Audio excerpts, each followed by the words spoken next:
মেয়ে অপ্রাপ্তবয়স্ক এই অজুহাতে মেয়ের পরিবার হবু স্বামী সোহাগের বিরুদ্ধে নারী ও শিশু নির্যাতন দমন আইনে মামলা করে।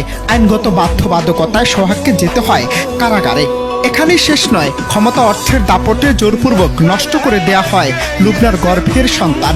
লুবনার জীবন তখন এক বিভীষিকা, কিন্তু ভালোবাসার এই কাণ্ডারি হার মানতে নারাজ। স্বামীকে মুক্ত করতে সরাসরি যুদ্ধ ঘোষণা করেন বাবা মায়ের বিরুদ্ধে। তার পরিবার যখন তার ভালোবাসাকে, তার মাতৃত্বকে অস্বীকার করলো, তখন লুবনা এক অবিশ্বাস্য সিদ্ধান্ত নিলেন।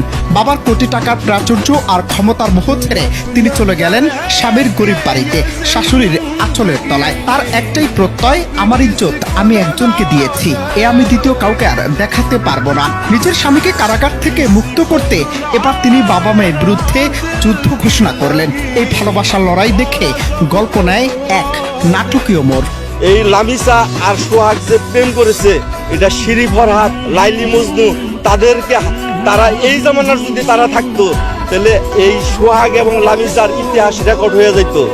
আর লামিসাকে যদি লামিসার বাবা মেনে না নেয়, আমরা 100 লোক দাঁড়িয়ে আছি লামিকে মেয়ে হিসাবে স্বীকৃত দিব। আমার মেয়ের মতো থাকবে সে। এইরকম 100 লোকের স্বীকারোক্তি দিচ্ছে যে আমাদের কোর্টে উন্নয়ন এই যে লামিসা আমার মেয়ের মতো। যেখানে লুবনার পরিবার তার বিপক্ষে, সেখানে লুবনার পাশে এসে দাঁড়ায় সোহাগের পরিবার আর পুরো এলাকাবাসী। চাঞ্চল্যকর এই ঘটনা টাঙ্গাইলের কুমুল্লির নামদার বাজার এলাকার। জনতা শুধু লুবনার পাশে দাঁড়ায়নি, তারা সোহাগের নিঃশর্ত মুক্তি এবং এই দম্পতির ভরণ পোষণের দায়িত্ব কাঁধে তুলে নিয়েছেন। যেখানে মানববন্ধন করেছেন তারা। ভাষ্য তাদের, আমরা লুবনাকে আমাদের মেয়ে হিসেবে স্বীকৃতি দিয়েছি।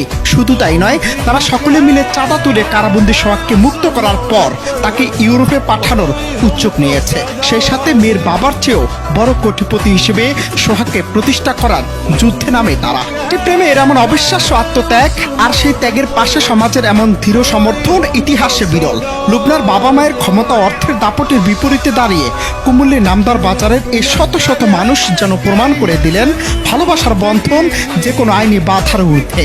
এই ঘটনা এক নীরব প্রতিবাদ, যা সমাজকে প্রশ্ন ছুড়ে দেয়, একটি মেয়ের প্রাপ্তবয়স্ক হওয়া কি কেবল জন্ম তারিখের ফিতে মাপা যায়, নাকি তার ভালোবাসার গভীরতা এবং ইচ্ছাশক্তি আসল পরিচয়?